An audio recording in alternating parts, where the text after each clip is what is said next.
Masaka mu disitulikiti zonna ezikola ebbendobendo lino, ate ku 9/5 abali e Kampala n'ebitundu ebiriraanyeewo, n'abatufunira ku www.radiobudfm.com abali emitala w'amayanja. Tugoberere ku mikutu gyaffe gyonna gikayunzu oba social media platforms zaffe osobola otugoberera ne tutambula.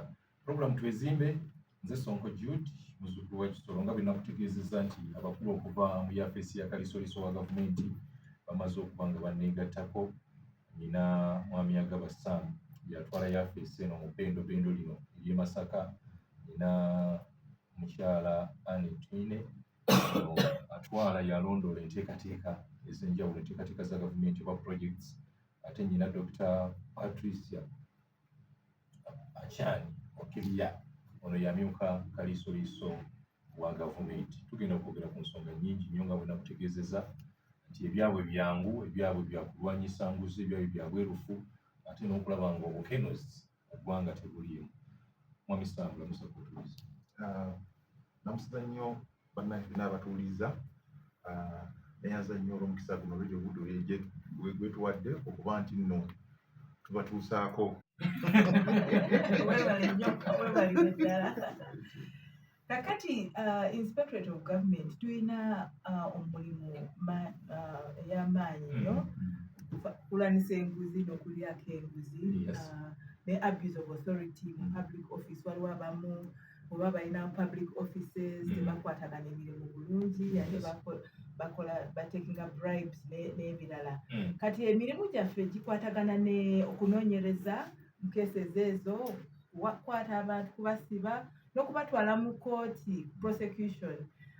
Ate n'ekirala tukola orders and directives weba tukoze investigations. And orders ezo tubeera tulaga direction ey'okutwala okukwata kulaba nti no tufunye recoveries.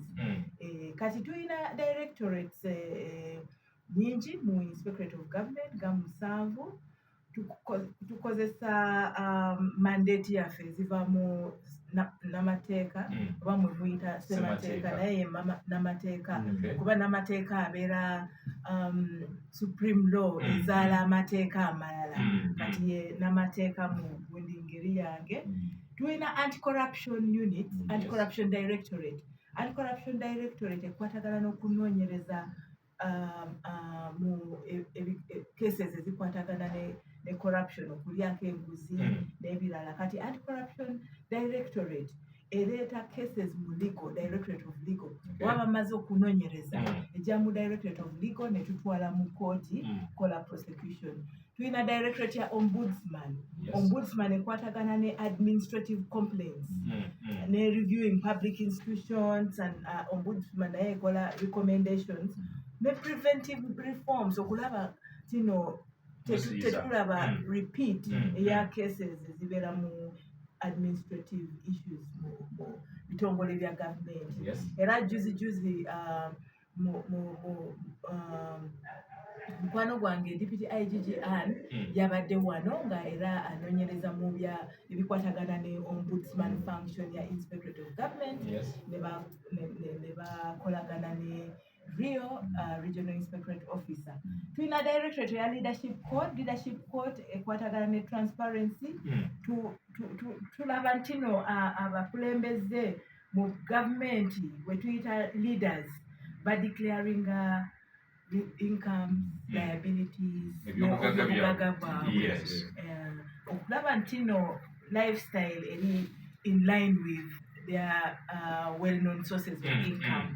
So tulina education and advocacy, okuyigiriza abantu, okubawa mandate, skills, so that they can come up to demand for accountability from an informed perspective. But corruption in Uganda has become like a cancer.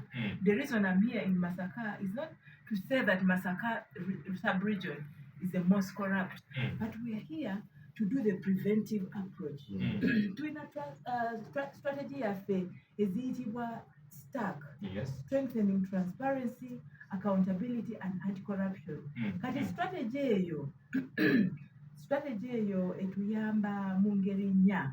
Tukola sensitization and awareness, tukola citizens engagement, tukolagana n'abantu, era staff waffe abakola ne inspectorate, the directorate ya projects babadde wano, ne bagenda mu community, mu citizens engagement. Tubadde twagala feedback, twagala kuwuliriza ebiva ewa citizens ezikwatagana n'omulimu gwaffe. Ate n'ekirala tukola compliance, monitoring and inspection, tukola on-spot checks, okulaba nti no service delivery eri mu ngeri entuufu, ne enforcement. Oba tusanze nti no amateeka tebakute bulungi, era tukwata ne tusiba abantu ne tubavunaanyizibwa mu mateeka. So tukola sensitization and awareness, tukola citizens engagement, ne monitoring and inspections and enforcement.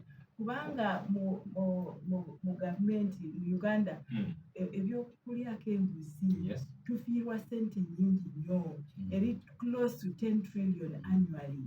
Twagala abantu bakube enduulu balabe nti no ebyokulyako enguzi ne bikwatagana ne corruption and abuse of public office and authority for private gain is not happening here, because corruption eraga mu ngeri eri different. It can appear as bribery, extortion, nepotism, fraud, anti-money laundering, influence peddling, even theft causing financial loss and false accounting. Abakulembeze olusi bakola forged receipts, false accounting, ezitali ngeri ntuufu. Kati tunonyereza cases ezo ne handlinga. So the corruption is one of the major obstacles that undermine Uganda's short as well as the long-term development. It affects citizens every day in their everyday lives, and even has constraints on their access to basic and vital public services like healthcare, education, nebirala. Kati fe twagala kulaba ndino service delivery is up to date. Obuweereza. Oba gavumenti eweereza ssente mu city oba district. Ssente ezo bazikozesa mu ngeri ntuufu. Si kuzibba, si kubitwala awalala, si kuzimba banyumba bakulembeze n'ebirala. Kati twagala ssente ezo bakozese ssente ezo mu ngeri ntuufu. Ate n'ekirala waliwo ba districts abalala they don't absorb. Bafuna ssente tebasobola kubikozesa zonna ne ziddayo mu central. Kati twagala kulaba nti no buli shilling, buli ssente zijja wano e Masaka bateeke mu ngeri kugikozesa mu ngeri ntuufu eziyamba abantu okubaweereza bulungi. Webale. Oli ku radio y'omuntu wa bulijjo radio nasoose kutya ne ngamba nti dokita Oluganda lugenda mutawanya naye Oluganda wange lutono alukuba nakugamba nze ndi mukyoli y'omoro eyo naye nazaalibwa Buganda wano ate nasoma eno Luganda kati ngezaako okulaba nti no nange nsobola okuyogera Luganda abantu mukyoli ono naye ategeera. Dokita bagambye nti tazze Masaka kubanga nti Masaka eriemu kubasinga okulya enguzi, Libendo lyende lisinga okulya enguzi. Nedda wabula omulimu ogubaleese kwe kubanga babuulira bannayuganda bonna, kubanga kati toyogera na bannamasaka bw'okolina mu kwogera ne bannayuganda. Naye atugambye awo ndowooza oluzungu watereddemu oluzungu nti enguzi kiri kimu ku biremesa enkulaakulana y'eggwanga n'enteekateeka zaayo zonna. Y'ensonga lwaki olaba nti nabo bafungulidde okulaba nga bagiweza. Dokita, oyogedde ku nteekateeka ezo ziriwo kati ze muli mu kukola n'ebyemukola, naye enteekateeka ezo ki ekibadde kiziremesa luli kuba tuwulira mu kaseera kano naddala mu myaka gino mu myezi gino tuwulira ng'enguzi ate evuddeyo n'etandika okweyoleka ennyo. Ki ekibadde kiremesa plans ezo okubanga zikola? Kale kikwatagana ne mindset. Simanyi okuziteeka mu Luganda oba endowooza y'abantu oba zikwatagana ne luzaalo. Kuba endowooza y'omuntu, omuntu oba ali patriotic ng'alina ggwanga mu mutima, alaba nti naafubye okulaba nti no ssente tebazitadde mu West. Naye omuntu oba alina selfishness, alaba nti no afuba okulaba nti atutte ssente za gavumenti n'azikozesa. Naye inspectorate of government kati tusazeewo okukozesa both proactive, which is preventive, and also reactionary methods, which is enforcement. Yes. Proactive, twagala kuyigiriza abantu, so that we rally them in the war against corruption. Yes. Abantu basobola okuba enduulu, cases. balete cases ezikwatagana ne okulyako enguzi, Yes. betukwate gundi ezo. Nate enforcement tuzitwala mu kooti, tulabe nti no bafunye obwenkanya. So the Inspectorate of Government, basically, we have made significant strides in fighting against corruption through these approaches. Naye engeri gy'ogambye nti okulyako enguzi ekyaliwo, challenges remain, but we have the need to improve and come up with new innovative approaches to fight corruption. Ku nsonga ezo tukozesa transparency, accountability and anti-corruption strategy okulaba nti no we have brought on board all ministries, departments and agencies. Ate strategy eyo kati they are rolling it off to all government ministries, departments and agencies. Ate n'ekirala tukola on-site inspections, on-spot inspections of projects, which are basically the preventive methods. Tuyigiriza abantu okubeera nti no basobodde okukola demand for accountability. Demand for accountability from an informed perspective, kuba tubadde tumaze okubawa knowledge ekigenda maaso, tumaze mubabangudde batendekeddwa. Kati twagala abantu bannayuganda babeere partners in the war against corruption. Kuba corruption okulyako enguzi ezo ze tuyogera zinyigiriza abantu ababulijjo, oba bagenze mu ddwaliro nga tewali ddagala nga bazibye, zonna bo babonabona n'okusinga. Kati twagala abantu babeere vibrant okuleeta cases ezo. Bw'oba olabye omuntu ng'akusabye bribe, kola ofube nti okukutte ekifaananyi weereze tulabe nti no tukutte omuntu oyo. Kuba bw'oba tutaze okukwata ababbi, okulyako enguzi ejja kubeera out of hand. Kati nga gavumenti, we have triggered this effort. We know that government faces challenges, tufiirwa ssente nnyingi nnyo, ate twagala abantu bamanye ekyokukola bw'oba balabye acts or incidences of corruption. Okyali grade ey'omuntu wabulijjo, how far mutuusewa ku bakulembeze okulangirira ebyobugagga bino, era ki ekiddako singa omukulembeze abatalangirire? Kuba lowooza ensonga eno ebaddewo ate n'enguzi esinga kuwulikika kati ennaku zino mukulembeze yakoze kino, mukozi yakoze kino. How far? We had the declarations last year, and the Leadership Code Act sets a standard of behavior of leaders and expects that all leaders declare their incomes, assets and liabilities, and all leaders live within their incomes. So we have done verification, and we are still doing verification and preparing for the next declaration, which is next year in March. So for me, I think my responsibility is to call upon leaders to come up and declare their assets, incomes and liabilities. Our responsibility is to ensure that we verify and ensure that what they have declared is commensurate to their well-known sources of income. Okyali ku radio ey'omuntu wa bulijjo radio Buddu, tuli mu program Twezimbe, ndina abakulu okuva mu yafesi ya kalisoliso wa gavumenti, tuli mu kwogera ku nsonga ya nguzi na ngeri gye tuyinza kugirwanyisaamu okulaba nga eggweerawo ddala. Dokita tugambye nti olutalo luno naffe abe tulutuula ku nfeete nga buli omu akola obuvunaanyizibwa bw'alina okukola, bo bakole balwane, ogwaffe gwakubatemyako nakukuba gwakulekaanira bagiridde bo ne balyoka batekinga action. Mukyala teririimu babawandiikira ne bagenda bagende bagule walala, ate n'ezo obukilinika obwo bwe bagulamu eddagala waliwo tujja kunoonyereza kubanga tetumanyi badokita aba bali mu hospital bayinza kuba nga balinamu shares nga balinamu emigabo. Kati njagala nsiime nnyo ab'e Masaka betu kubanga twabadde mu wards 15 era twayogedde n'abantu nga 150 bonna nga batubuulira ekituufu ekiriwo mu Masaka, ate ku Masaka hospital. Ate ekyo ekyatuleese tukiyita community score card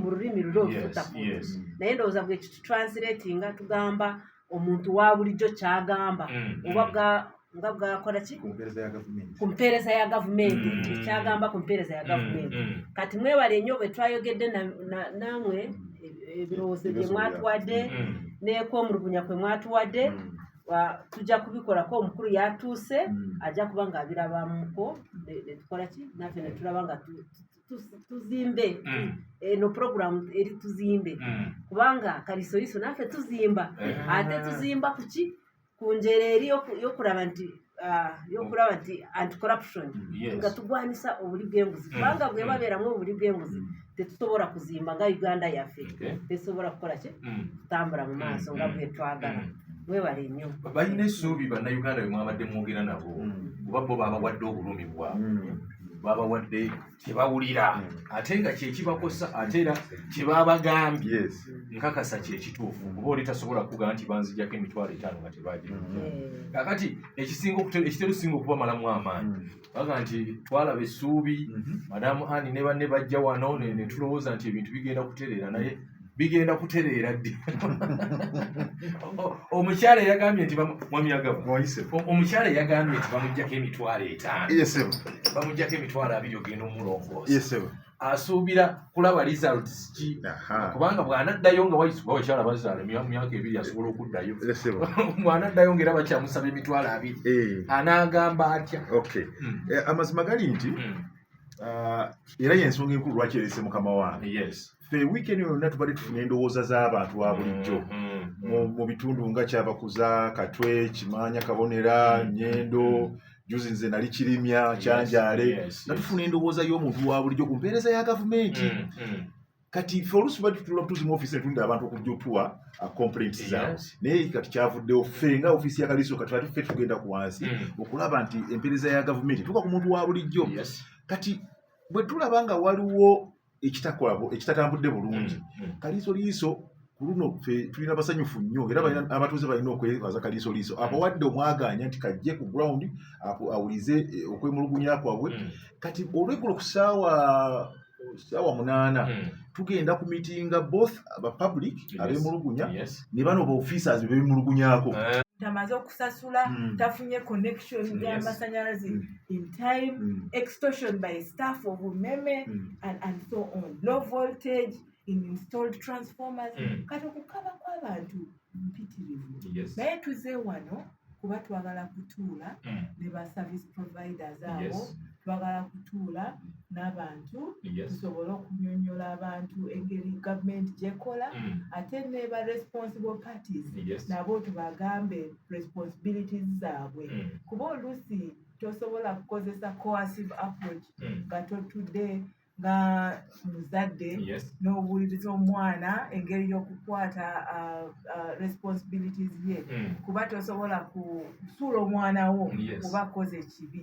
kati omwana otuula wansi naye n'omuyigiriza kuba biganye n'ogamba agweva mu kifo kino odaawala kuba kati tosobola kukwata responsibilities z'obulungi tufune omulala n'azisobola okuwa basikeesi eyo leetere kuba tebalina okusasula ssente kuba omaze okusasula ssente za vaccination lwaki ate olina okusasula okuyongeramu ssente kati oyo naasi abadde mukyamu okusaba 50,000 ezo Gerald agamba okulyako enguzi will corruption ever be wiped away corruption may not be wiped away today or tomorrow but progressively tulina okukwatagana holistically tulina okubeera ne holistic approach abantu basobole okuleeta cases n'okuwaaba ebikwatagana okulyako enguzi ne corruption kuwasemba buli agambye corruption is everywhere but it starts from the people themselves nze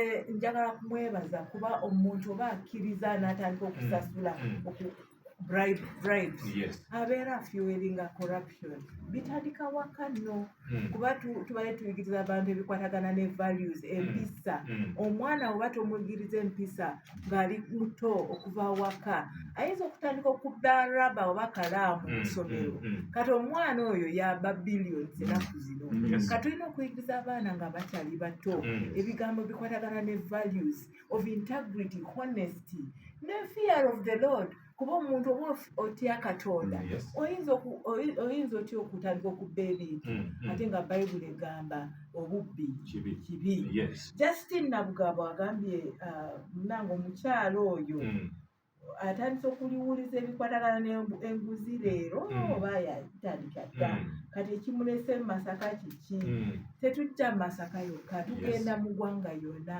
era naye njagala kumwebaza kuba ebikwatagana ne patriotism buli omu alina okuteekako mu mutima gwe tebolaba omuntu wo omoro aze wano Masaka City yinza ogenda nga buli kaseera nfunye akadde ngenda gulu omoro naye leero nzize mu Masaka nange nsobola okuyongera amaanyi mu bikwatagana n'okulwanyisa enguzi Jemba Mpigi weebale nnyo ne Kamya Mutukula agambye are there cases you have had of corruption? Yes, we have had so many cases. Juzi twakwata abantu nga 12 ow'ebbugiri ate twagala kubayiwa bonna tebagenda kudda mu offices zaabwe kuba tebali fit to occupy those offices if they are participating in cases in committing acts of corruption. Mekaliro wabaddeyo racket ya sako ezikwatagana n'okulya sako ya sente za sako bonna tubakutte tugenda kubavunana mu mateeka so investigations take too long waliwo yabuze ekibuuzo ezo sijjukira erinnya lye naye kituufu olusi investigations kisinziira ku cases ezijja mu IG naye kati mu IG tulina strategy eyokuleeta feedback omuntu oba alese ensonga tumuwa feedback ne progress on the fight against corruption era buli mwezi ekitongole kya IGG ajja kuba nga awa feedback ewa abantu bannayuganda ekikwatagana ne progress in the war against corruption abantu basobole okulaba nti no kiki IGG gyakola mu kukwatagana ne cases zino tutwala direction ki that feedback will be very important for omuntu wa bulijjo to appreciate their own role in the fight against corruption. Thank you very much. Buli credit y'omuntu wa bulijjo mwami agaba akadde katutwala badde njagala kuwa bannaffe mukama wange awadde ekyebugiri naye naffe wane Masaka ssebo tukoze nze mbadde mu ofiisi eno Masaka nava Kabaale ne bandeeta wane Masaka naakamalawo ebbanga lya myezi 11 naye mu bbanga lye mmaze wano nsobodde okunoonyereza era turekomendinze sente ababbi zawadde babbye mu Masaka yokka obukadde 896 n'emitwalo 91 si sente ntono ssebo ze nsobodde okujja myezi 11 era tulina ne betugobye kati ng'omukyala gwe bayita Nakaleme yali wano mu municipal council yali community development officer twamuzuula nti empapula ze zaali forged bwe tumugoba abasomesa bangi betufunye n'abasawo abamu betujje wano mu ddwaliro betusanze nga tebatuuka na mutindo abamu nga balina empapula enfu abo bonna tubajje mu service tubagobye so Masaka wano tukoze ekintu kinene nnyo era waliwo ne companies ennene ennyo ezaava e Kampala zaali zizimba essomero lye bayita